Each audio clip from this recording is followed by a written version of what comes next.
This week on the Push Pull Leg podcast, we talk a little bit of game chambers and veganism and being plant-based, and we answer a few questions.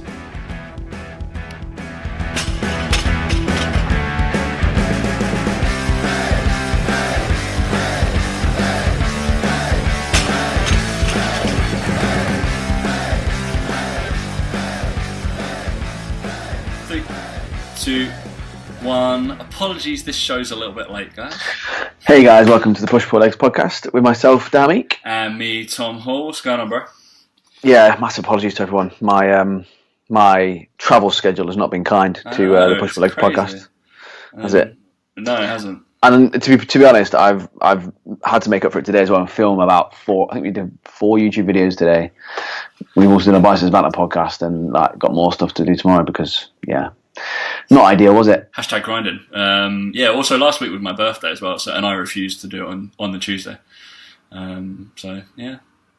Fair enough, innit? Do you know what I mean? Fair enough, innit? Yeah. So I've been doing it for all these years for absolutely no money. So, doesn't really matter. We decided to week off. This one's going, as we record, it will be up within the hour of recording. So it's pretty good, isn't it? It's a good turnaround. Well, that's pretty good. I mean, we're trying to get it out as quick as possible for you. Exactly. So people will have they'll have a Tuesday morning one and a Wednesday morning one. Wow, that's some people want us. To be fair, some people want us to do daily ones anyway. Yeah, I know. Daily, Jesus, that's not happening. No. That's definitely not happening. I have to talk to Tom every day, and I can't like that. That's bad, isn't it? Yeah, that would be awful. I mean, we saw each other twice. I mean, we had a burger with each other twice in the last week. Too much, isn't it? Crazy stuff. Who would know? It's a bit late for you, isn't it? You're checking your watch. It is late, man. I was just thinking that then. I was like, knackered. Long day, isn't it? Frankie had me up at 6 o'clock this morning, so don't worry about it. Who's Frankie? Oh, yeah. Laura, Frankie, everybody in the bed. Yep. I'm joking. I know it's the dog. Not Isabel. Jesus. No, she's been alright. It's the dog that wakes me up first. Wow. Yeah. Not Laura? No, she wouldn't get out of bed until about 8 o'clock. She fucking stays in bed. She's not waking up unless she has to. Sounds about right. Sounds normal. Yeah. What are we talking about today, mister? Oh, you tried burgers, right? You tried burgers. You tried Burger and Beyond. Rating Burger and Beyond. Come on, give me a rating. Burger, it was very good. Burger and Beyond. It was very, very good. But I think the other thing with burgers you have to remember is it comes down to preference. It comes down to what sort of thing you prefer on your burger and that sort of stuff. And for me, it was good. The tots, the dirty tots were incredible. I'll give you that. Incredible. They are incredible. I'll go back for them. As a place that's like the whole experience, it's really good, right? Because it's a nice place to sit, nice place to be. Service is decent. A lot of burger places, they just get you in and out, or you don't have a seat, you have a stool, that sort of stuff. So it's great from that point of view. But I would still prefer a bleeker. You're just a bleeker burger, aren't you? I just love a bleeker burger. I think I actually like the fact it's so greasy and fatty. Do you know what I mean? It's just the sides, the dirty tots. They got the poutine, which is incredible in there as well. I had to kind of pace myself because I was having I had 2 dinners that night, didn't I? So I met Dan. I met Dan for a 5:30 dinner. Then I had another 9:30 dinner that night. So it's good. Finished. In hindsight, I could have went full burger and I'd probably smashed another one, to be honest. I'd have been fine. Absolutely fine. I was hungry still. You would have done. You'd have been fine, mate. Yeah. You were, if anything, I think you actually paced yourself too much with it. You should have gone a bit. Yeah, I think I got a bit scared. Oh, you pussy. It's burger, mate. Just eat it. But speaking of meat and burgers, could you live a life without burgers, Tom? Yeah, I'm going plant-based now. Now you watched the documentary, didn't you? Now my Netflix life is complete. I did see a shocking stat today. I don't know where it was. It was off Phil. 50% of people who watch Netflix are influenced by what they see. It was by Phil Loney. He put the ACA up. Where's the ACA? ACA. Was it him? I'm not too sure where the where the statistic came from, but 41% of 18 to 24-year-olds would trust nutrition advice from an Instagram influencer without questioning it. Essentially, what this is. I'm not too sure. There's no. Oh no, there was something about keto. Blah blah blah blah. Not too sure what it was. Where this person was from. But you see, I don't think that is that shocking because I think that most 18 to 24-year-olds would take advice of any kind off Instagram influencers. I don't think it's just nutrition. They would say, buy this clothes. They would say buy these clothes. They would say join Extinction Rebellion. They would say, whatever, and they would do it. Like that's the whole thing. They're an Instagram influencer. That's kind of like the thing, right? Well, that's not what they said. Is it nutrition advice from off Instagram or off an Instagram influencer? I can't remember what they said now. Influencer of some sort. But yeah, so I think it's like that whole thing of like people forget that people are called Instagram influencers for a reason, is that they influence people's choices by their own choices. I mean, they even influence our choices, even though we were going to go directly against what they say. It makes me want to discredit them more. Yeah, and I think I think we're in a world where, unfortunately, that age bracket, the 18 to 24, are heavily influenced more by social media and stuff. And I know we joke and say, look, 18 to 24, what's the next age bracket then? 25 to 30? 34. All right. Yeah, they lump them together in like there's only 6 years, isn't there? They lump it and then they put 10-year gap. So 10 years. Okay. But I think it's easy for us to sit and watch and go, you've got to be an idiot to watch a Netflix documentary completely change everything you eat or whatever. But to us, it's like, mate, that's literally what I just did on did on Saturday. So it's not literally what you did. It was literally though. Definitely wasn't figuratively. Yeah, didn't watch it. Didn't change our diet, but yeah, I just think it's one of those things where we can't. I think those younger people may be more impressionable to it. Older people would sit and watch it and be like, "What a load of old bollocks." Maybe. Yeah, maybe. Maybe, yeah, maybe not. Maybe they take it in as well. But I sat there just. I think there's actually a view of the older generation of, if it's on TV, it must be true, because their kind of view is, they wouldn't let it on TV otherwise. Do you know? Like some people are a bit like that, aren't they? If they read it in a newspaper, it must be true. It's no. They have an agenda. They're trying to get people to watch or buy or sell or shock. That's the thing, right? I sat there just throwing like bacon at it, just a little bit. Yeah. But come on then, Tom. How convincing was it? Like super convincing. Yeah, was it like, yeah, come on, tell us. I haven't seen it. I just know it's a load of shit. So I think I watched, it was like an hour and a half and I couldn't stomach most of it. I think I probably watched about 65 minutes and then I actually had to go out and like see the world. Shockingly. But I could see how people from, we're I guess, professionals within this. I'm using air quotes. Well, yeah, and we work in it. We work in there. We're not that professional. we generally are in the industry. God knows how. And I can see how people who are not in our position or critically minded would be kind of overawed. And it was very well made and very convincing of what was happening during Game Changers, Be Plant-Based or whatever. I didn't like the guy that it was all about. I'm going to be honest. This MMA guy or Ultimate UFC chap who like won something back in like 2007, who seems to be very good at fighting and putting stuff together. I don't really understand it. From up north somewhere, English chap, but it was, the whole thing stemmed from he got injured. But he got to being what would be the equivalent of the best in the world at UFC at that time, a good like 10 years ago, right? From what I know. But it definitely wasn't as big as what it is now, right?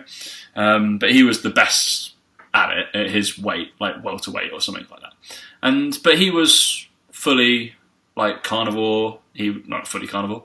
He wasn't on a carnivore diet, but he was, just on a mixed diet. He'd be fine, eating meat, doing well, training well, clearly pretty good at what he did because he won. And then he got injured, and then it was like a good 12-month recovery of whatever he was doing, like ACLs or PCLs or something like that. I'm not too sure. And then he was like, I spent the next 6 months researching, reading through academic papers, trying to find any kind of nutritional gain I could get to get my rehab going quickly. And we've been to this premise before, and we're like, the research for nutritional rehab, it's like, all right, well, we don't really know what's happening, because probably what's actually helping is the little specific stuff that you're very strong anyway, so you're going to probably bounce back better than anybody.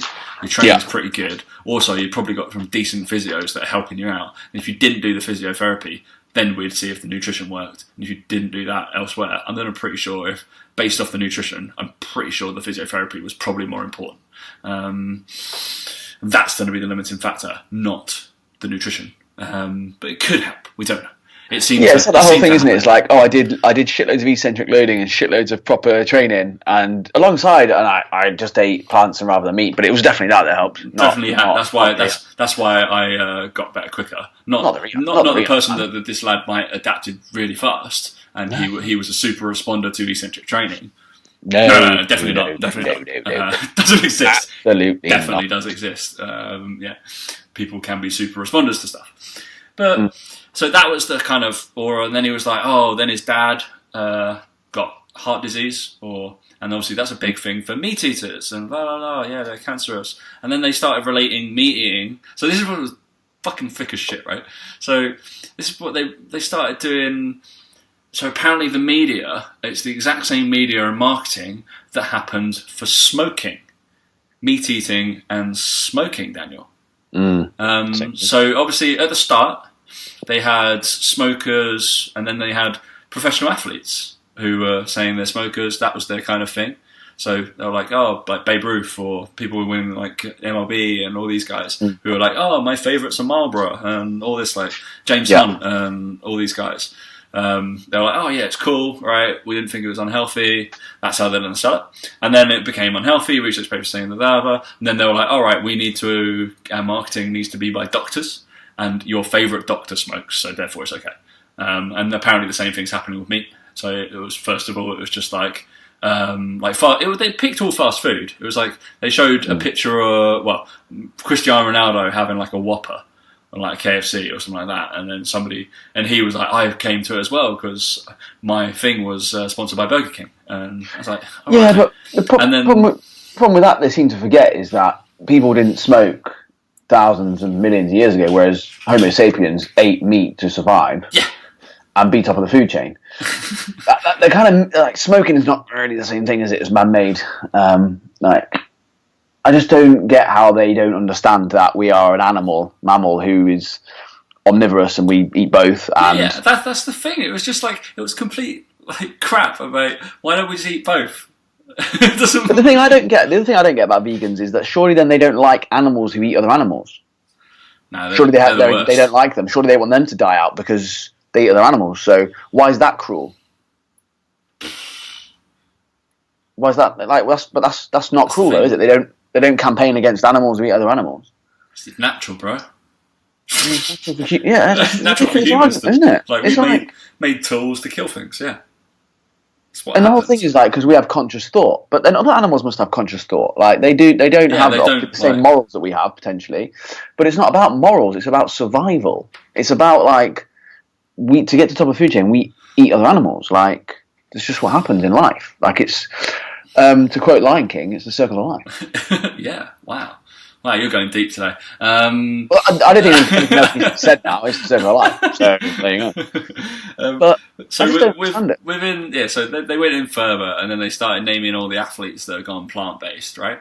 And it was just cherry picking articles. What was the one I was explaining to you? So about men's erections.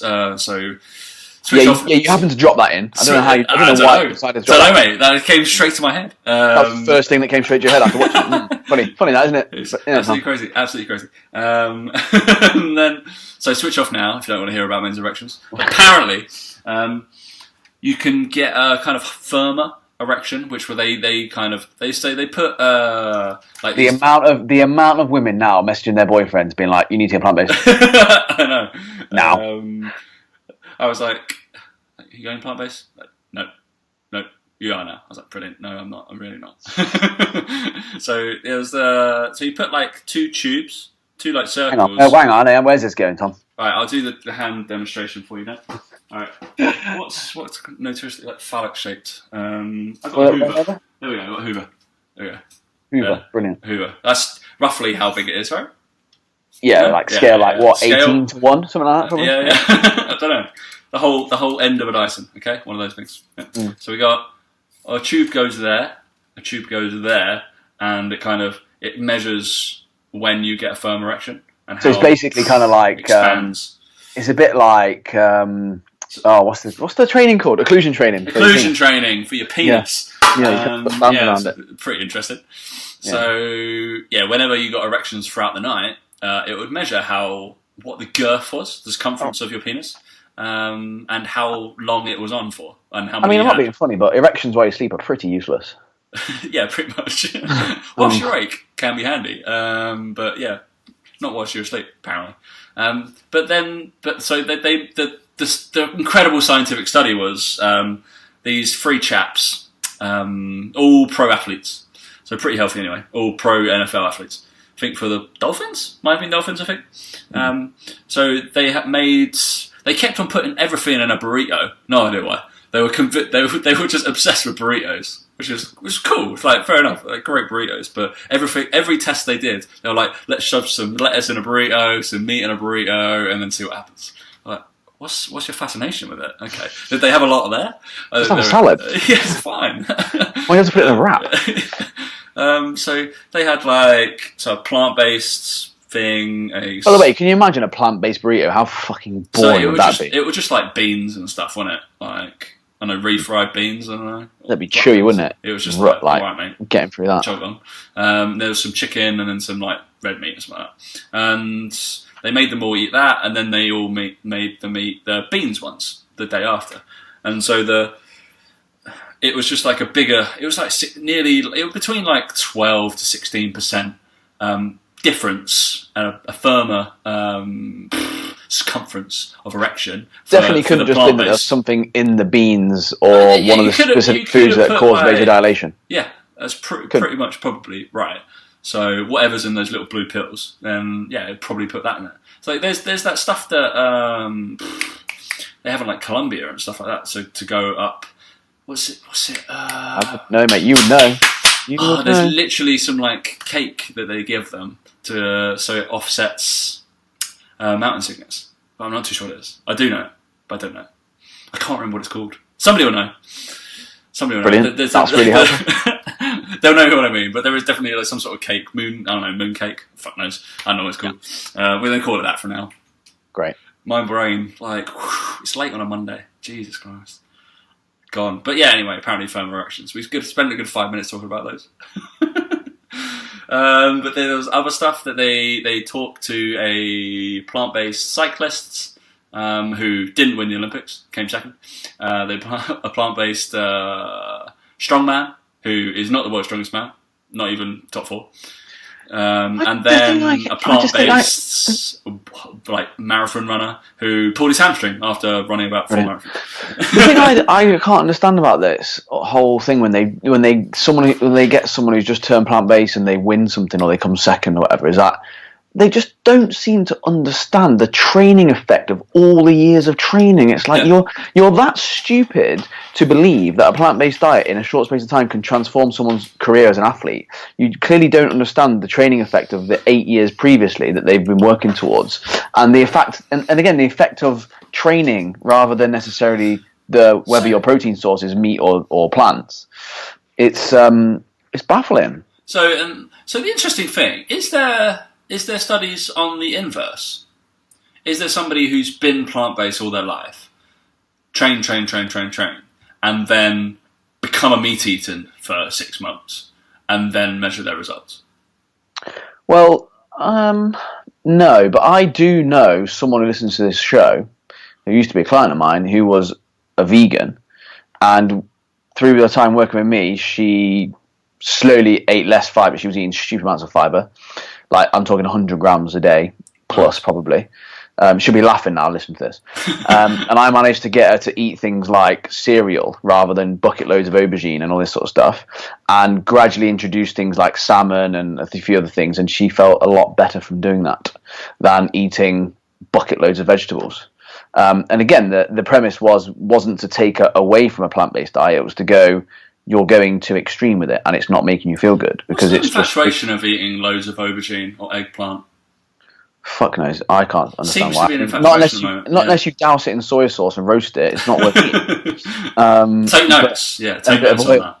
And a bit of oil, but no, I think I'd imagine there would be a lot of people who do that and with the plant-based stuff, and if they do it for long enough, they might become deficient in certain vitamins, minerals, and things. And I'd imagine that they would feel better from doing it. I think, like with anything, that the more you do a diet, the longer you do a diet, and then you change it all of a sudden and be quite rigid and quite strict, whether it's plant-based, whether it would be incorporating meat, I think you would feel the benefit of either, because it's just different. Like, you're going to get nutrients that you haven't been having for a long time. Yeah. And I think you would feel the benefit. I think vegans may feel an enhanced recovery if they introduce some some eggs or some low-fat dairy. They probably feel the benefits of it. But the problem with all these things is they usually take someone who has been like, when I say meat-based, I'll say meat-based, but where they've been, including meat in their diet, and what they've probably done is not eating huge amounts of veg and not eating huge amounts of fruit, probably nowhere near as much as they should do. They then say to them, right, you're going to remove all that, and you're now going to eat solely that, fruit and veg. It's like, no, why don't you just say to them, eat more fruit and veg alongside eating some meat? You're probably going to feel better for that as well. But they don't do those sorts of studies. They don't do those sorts of case studies on people. They just go one extreme or the other. Because it's like with anything, extremes win in nutrition, but actually the real thing is in the middle. And vegans have this view that if you support meat eating, or you support being able to include that in your diet, that you are against being plant-based. And I would say, no, that's factually incorrect. Like, I encourage all my clients to be what I would consider plant-based, as in, like, the majority of their food would be single ingredient food that is grown. That's what plants are. Like, but people forget with plants, they just think veggies and fruits. They don't think starches. They don't think those sorts of things. That ultimately, bread, is plant-based. Like, that's fine. But that never gets brought into the equation, does it? Do you know what I mean? Because what people do is, you grow your bread. You grow your bread then. I do grow it in the ground. It comes out as loads. But Is it? Wow. But what people do when they go vegan is that because they think, I can't have burgers, can't have sandwiches, because most sandwiches that you would buy in the shops would have butter on or something like that. So the ones you make at home, you probably just don't even buy bread because you think, I wouldn't have sandwiches, or I won't have toast because you can't put butter on it, or whatever it is. So they probably just don't buy it. And it's one of those where there's so many things that get missed out in the equation of the whole plant-based diet that people don't consider. It's like, no, you probably now just don't eat bread at all. So again, your options are limited there. And again, it could be that you naturally reduce calories from that point of view. So yes, you lose weight because all those foods you were eating before, snacks and things, you're just not eating as much of. And it just, like I said, it just becomes extreme. And the reality is, the majority of clients, I would suggest that they do eat plant-based. And I've said this before, that I'm not as big a meat eater as people think. I actually, if someone said to me you had to be vegetarian, I'd be like, that's fine. I'm cool with that. Like, I eat a lot of eggs, a lot of yogurt, a lot of dairy, and that's cool. I would say 50% of my protein intake over a day probably comes from eggs and dairy rather than meat. So that's probably more plant-based than most people are. But I'm not against meat. I just don't eat huge amounts of it. And I just think people, again, it's not extreme, is it? No, it's never going to win anything. It's never going to win a fucking book contract or anything. But people seem to forget that just because you're not 100% vegan, that you don't see the benefit of being plant-based. Yes, it's not sexy, mate. Drop. Yeah. It's just that people think, it's that whole argument for vegans, if you're not a vegan, you're 100% meat eater. It's like, no. Like, why are you being a Sith about this? It's just a varied diet is going to win. That's as boring as it is. And all of these, there was the nature of that, the game changer thing. It was so cherry picked, and it was, you could make the exact same documentary and cherry pick probably carnivores and people that are just eating meat. That was just the fact that you probably can. I'm not saying that that's going to happen, because it would be ethically apparently bad in our society to do that. But I wouldn't be surprised if there's another uptake of. Was there any arguments about the climate thing in it?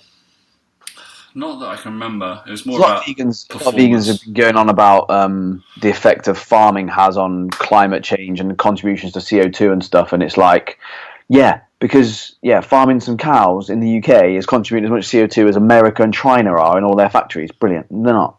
Ridiculous. I think I saw someone post a graph on it the other day, and I can't remember who it was for the life of me.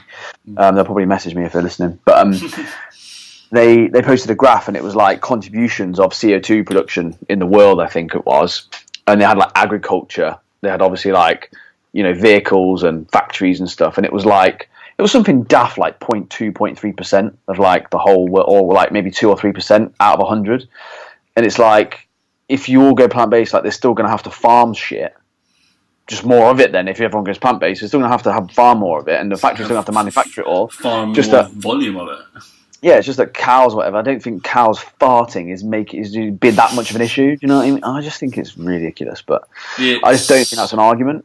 Like, it was a mental show, mate. I mean, I don't think you really, because it's just there's going to be a lot of followers and people with. The more annoying thing is that whenever I'm going to spend time with people outside of fitness, they're going to want my opinion on it. That's going to be the more annoying thing, talking about it. And I know that's happened. I'm going to go out for dinner on Thursday. I just be really obnoxious. I wouldn't even do that. I do the ice diet. Just eat ice. Ice, mate. Just ice, yeah. Cleanses you. And someone will go, oh yeah, oh, okay. It makes sense, doesn't it? Just water. It's just water. It's water. I guarantee someone will do it. Yeah, mate. It was a bit odd. Didn't really like it. Strange documentary. They talked about firefighters as well, and talked about cholesterol, and didn't realise that we were just like looking at when we were watching it. We were just like looking at the lad who's getting interviewed. We were like, of course, he's going to come down in his like cholesterol. I was like, he looks a good 10, 12 stone, not 10, 12, like 10, 12 kilos overweight. I was like, they're just going to restrict his calories, and that's probably what's going to happen. Nah, it can't because of that, Tom. Can't because of that, like, mate. You were like, oh, all of my markers have gone down, my blood pressure's gone down, and I've lost some weight. Great, because you were clearly in a deficit. Because you're in a kind of deficit, and you ate more plants, you ate more fibre, you had more vitamins and minerals, which is exactly what I would have suggested to him. Alongside, if you want some fish, just go nuts, mate. Yeah, just have a bit of that. Enjoy yourself. Very strange. So it's like the number one cause of death in firefighters is heart attacks. Caused by meat, apparently. Definitely not caused by meat. High pressure jobs. Like dangerous situations. Having a lot of people rely on them. Overweight. That kind of thing. Yeah, okay. Definitely. It was definitely that burger that you had 2 weeks ago on a Friday. Must be. Definitely that one. That's what you picked out. Mate, it was interesting, but we digress, I guess, with 20 minutes of that. All right, we always digress, don't we? Let's do a few. We had a few questions that we put out. People sent at me. It was about another documentary, I guess, if you've seen it. Your thoughts on the BBC, Who Are You Calling Fat? Don't think either of us have seen it. No. So I've heard about it. I've heard the. I think it's like the body acceptance thing. There's some people that are a bit more like, I want to be fat. I'm accepted. I'm happy. I think there's others that only choices now. Yeah, I think there's others that are, like want help, need help, but it's not as simple as just saying I need to lose weight and stuff like that. I think, from what I can gather from watching it anyway. But I think there's a bit of. I think Dan Osman did a bit about it, and I think I read his post on it, and he wrote I think he had a good write-up about it, about how, they come at it from a wrong point of view, and I think there was a like health at any size woman on there, that movement, like your health, whatever your size, you can be healthy kind of thing. Not true. No, definitely not true. But I think he wrote up and about what she'd said about it, and sort of shot down a little bit of that, and was like, no, like some of these things you said are just categorically incorrect. I think, I don't quote me on that, I'm just 95% sure that's what he put up. But yeah, no, I haven't seen it, so I don't know.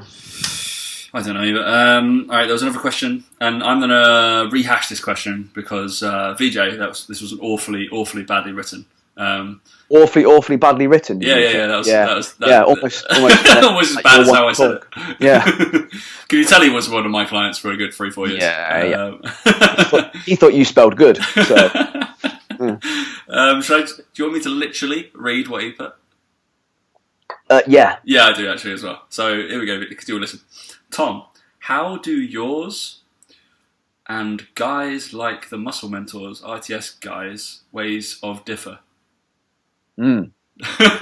Okay. I'm pretty sure this is how does my, philosophy differ from chaps like Luke and Callum at Muscle Mentors, and maybe Michael Golden at RTS and Integra, and Josh. I would say, first of all, we all have the same goal, which is to maximize our clients' performance and goals, like reaching their goals. That's number one. The reason that we differ is that we have very different niches and clients. That's what I would say. Yeah, I think I just put it like, I'm going to say that 95% of the clientele that I would come with probably, I don't need to do any of that stuff. I don't know enough about it. Do you know, I would say you're bang on. I would say 95% of my clients wouldn't ever want to work with them, and I would say that 95% of their clients wouldn't ever want to work with me or you. Yeah. Because that is exactly 100%. That's how bad our personalities are. That is dickheads. But that is 100% fine. Like, that is exactly what it should be. That's exactly how it should work. Like, you should have a clientele that you want to work with in a niche that is unique in their goals and what they need out of their training. And 95% of my clients would have zero benefit of worrying about their training to that level and that degree. They just need to move and get a bit stronger. I mean, I will be going to some of the RTS and RTS thing, and I'm not gonna go in. Obviously, I'm gonna look at the ideas and see what's going on, and it'll be interesting to see. It's just I spoke on stage with Michael, and we were just on two very ends of the spectrum, but we understand each other's path on our biomechanics stuff, and it's just like, all right, well, I'm trying to produce power at the most force and kind of elicit the, I don't know, least but also both correct. Both correct, 100%. And we both use each other's techniques if we need to, right? So if I need to dip into that and use banded stuff and create more torque across a joint, or have a little bit of joint action because I need to manipulate particularly, or I want to isolate that muscle group a little bit more, so I'll think about internal focus and being like, the chances are, we talked about this 3 years ago on the podcast, because it was pretty much redundant. If you palpate a muscle group, you'll get more internal focus. And this has been around in bodybuilding forever. And you're just like, all right, I'm going to touch your muscle group. I print the research that came out when I was doing my bachelor's degree. That's good, like 8 years ago. That if you just palpated a muscle, it was probably like 80% more likely to be a heightened EMG. And we're like, all right, well, that's just internal focus, because you know what you're meant to be like squeezing or whatever. It's stuff that's been around, so it's good. It's good science. It's just maybe become more popularized, and Michael has a great way of portraying it and understanding it for people. Yeah. But I've always said that I'm looking for like the most power over a very short amount of time, or strength over a short amount of time over effort. And I'm not trying to create torque crazily. It's a high amount of torque in a very particular way of motion.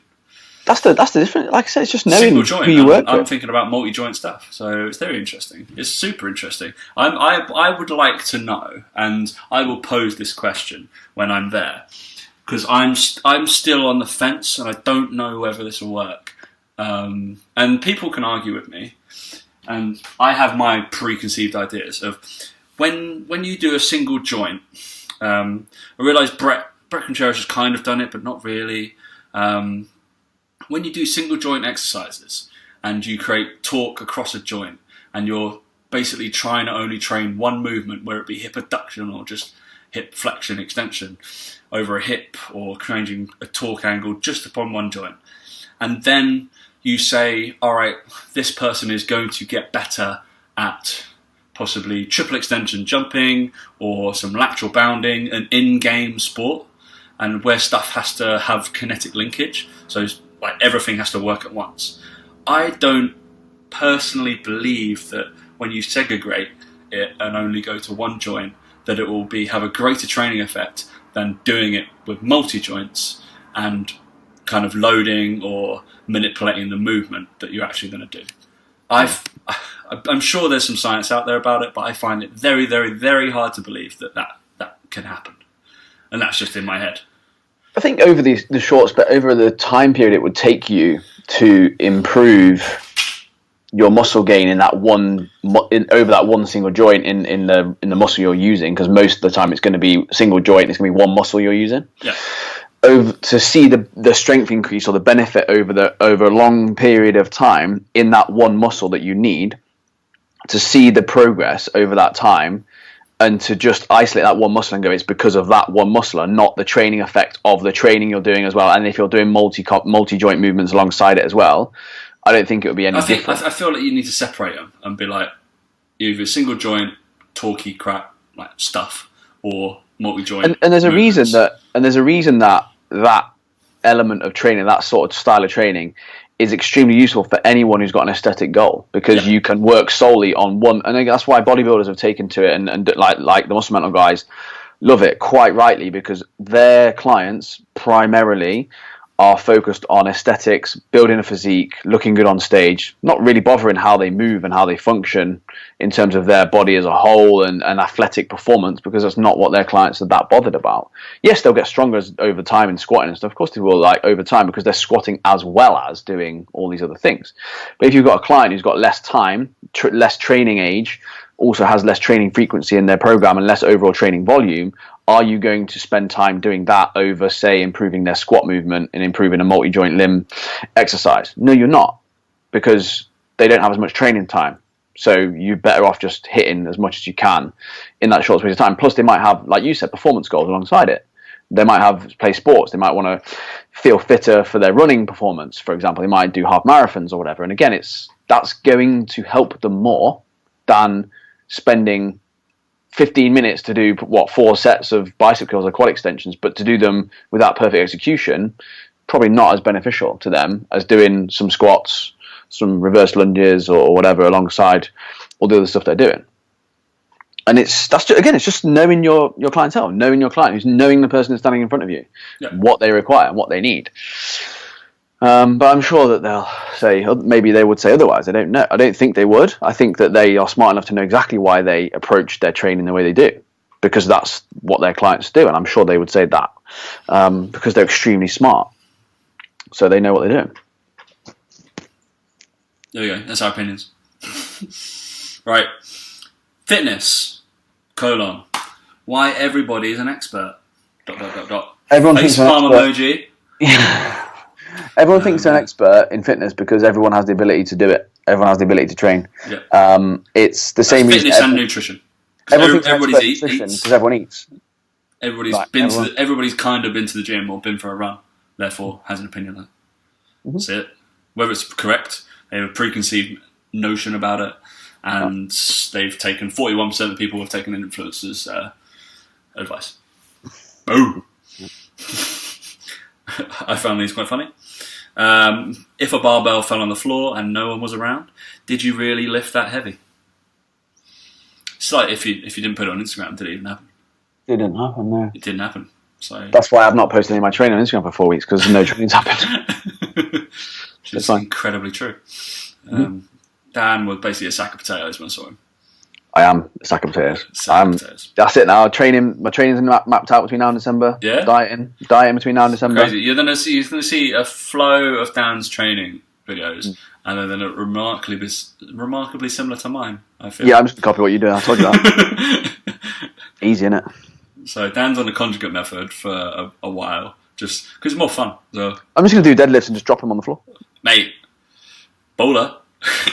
See some of the responses I got for that. It was hilarious. Classic Dan. So I was doing eccentric phase. I wasn't doing eccentric phase at all. I thought I was playing golf the day after, and I didn't want soreness. It's bad for golf normally. And so I was I need to deadlift. I need to do speed deadlifts. I'm just going to drop it because I'm taking out the eccentric phase. So muscular tear doesn't really happen. That's normally where it happens. Correct, Dan? I think. Is that right? Yeah, good. Awesome. Yeah. Responses for me dropping a barbell on the floor. To look hard. Who was that then? You. Me. You like to make noise. Cause you're a bad man. You is gangster. Meow. Yeah. Depends on what you're training for. Explosive strength. Kind of.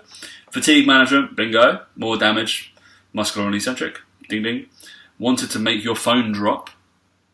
Well, that did happen. It did happen. I mean, it happened again today. I don't use my phone stand, whatever it is, anymore, to get explosive stimulus and practice doing singles while minimizing fatigue. Ding, ding, ding, ding, ding. All good. All good fun. Also, you get lots of looks in the gym, don't you? Intimidate people. Mate, yeah. Intimidate people, mate. Yeah. You're too intimidating, mate. Exactly. I'm massive. Yeah. And then, interesting one. I think we can end on this one, Dan, because it's a bit of a weird one. Best frozen foods. What weird category? Well, I said to you, the defrosted ones. Defrosted ones? You're just going for that? Well, I mean, not most foods you don't actually eat frozen, do you? No, you don't. You defrost them. Brilliant. Well, ice cream, semi-frozen. Yeah, ice cream. It's frozen, isn't it? It's frozen. But it depends because you can freeze a lot of food. So it's like saying, what's your favourite food? I guess it's the best. Like, because you can freeze pizza. Like, Yeah. But, all right, it's the best frozen food that you can get from the frozen aisle. It's easy. Biscoff ice cream sticks. All right. That's not dessert. Oh, croissants. Croissants, are they good frozen? Yeah, because when you bake them at home, like, it's like freshly baked croissants. Incredible. Are they good? Are they? They're amazing. Yeah. Really? We sometimes get the mini ones at like a selection. Well, Tom, when you come to visit the weekend, we'll get some, mate. And we'll make them. I'm doing that. Yeah, definitely. You get like little mini ones, and like when you bake them, because they're still warm, it's like, yeah, they're amazing. That's a good idea. I'm gonna do that. Oh, change your life now, mate. I know. You can get 12. You get like 12 Waitrose. You're gonna be turning right, fat bastard, now in the morning. Yeah, everything's cheaper when it's frozen. It's crazy. But like, with croissants, sometimes they're a bit stale, aren't they? If you buy them, and you're like, oh. These ones, obviously, you can keep them. You can have 2 at a time rather than having a pack of 4. You feel like you've got to eat them all. They're never as nice. Whereas these ones, you make them at home. They're perfect temperature, perfect time. Don't put on a fan oven. Don't put it on too high because then you burn the outside. Don't cook the middle, mate. Best way to have croissants, guys. All right, that's interesting. Because a lot of people I know just get the fresh ones and put them in the oven. I'm like, no. That's just then they get rock solid, isn't it? And it's gonna be too. I was gonna go like best frozen stuff because you got to dip into your childhood, didn't you? Like you got like chicken dippers, all that kind of stuff, turkey twizzlers. Yeah, I still eat them because Isabel has them. So. Yeah. The dinosaur shapes, fish fingers, smiley faces. Fish fingers, smiley faces are the one. I still remember when I got to be 19, and I managed to set the fire alarm off at about 3 a.m. in my uni halls, and everybody was super excited, weren't they, getting out the fire alarm, doing fire stuff at 3 a.m. because I had burnt my potato smileys. Uni life. It was so funny. And then, like, I just remember one of my flatmate mates, this is a girl called Leanne, storming out. I was like, which prick decided to? I was like, me. Hey. Yeah, that was me. Not even shameful. It's like, do you want some? No, you're not getting any now. Pretty weird. All right, mate. Any other business, Dan, from this flying show? No other business, no. Unless anyone wants to join my coaching waiting list, ready for January, because obviously I know everyone thinks about it in January time, but you are going to have to probably join now. Dan's going to be like, the hard start works now. You can get your January bod in December. You can't join now, so you've got to wait till January anyway. If you say that, if you ever put a post out, you can get your January body in December, or like your summer body starts there, I'm going to kick you in the face. You kick me in the face anyway, mate. But yeah, no, obviously you won't be put on a vegan diet or a carnivore diet. We'll be somewhere in the middle probably. So don't worry about it. We'll find a nice happy medium. Can I just have potato smileys and chicken dippers? Imagine that diet. That'd be quality, wouldn't it? That's what I lived on when I was a kid. Yeah. Probably explains the sort of the issues with my brain. But yeah. So yeah, no. If you are interested in coaching in the new year, like I said, just make sure you join now. We might have a chat now because you can then be ready for January. Because if you do want to start in January time, if you apply in January, you probably have to wait till March. So that's not great. Well, I'm just saying, just saying, I don't want to let people down, mate. I like to give people plenty of time to prepare for this sort of thing. So yeah, I'm actually telling you, Tom, look, you need to lose some weight, mate. So you look, I'm a fine specimen, mate. You've seen my videos. Mate, you had two dinners the other night. One of them was a burger. And the other one was I went to Dans Le Noir, which is the blind person restaurant. And so we talked about this, didn't we? The restaurant in the dark. I said, surely you don't have to worry about what you wear. Just go in joggers. We both dressed up. Why? Because we're nice people, all right? They can't see you, Tom. That's what it doesn't matter what you wear. You can go in joggers, and you can go in joggers and wear some smart shoes, so it sounds like you're smart when you're but you're actually comfortable because you're in joggers. It was such a weird experience, though, mate. It was so weird. I bet not for the person who went. I bet it was great because they couldn't see you. So amazing. Wow. I mean, you can tell her that later. It's fine. It was super weird, though. You literally can't see your hand in front of your face. Sounds like a great dinner. Sounds like a great place for you to take someone to dinner. A literal blind date. It was great. Yeah. Sorry, love. Can we meet in the restaurant? I don't want to meet outside. I'll just meet you in there. Yeah, it's fine. Be okay. Don't worry about it. We'll live together. Of course we will. You want to get a cab? No. Go. I'll stay at the bar for a while. Yeah, I'll catch you up later. Brilliant. Yeah, that's exactly what happened. All right, on that note, there'll be another show for you guys this week. Crazy. All right, we will catch you in a couple of days. Peace out. See you later.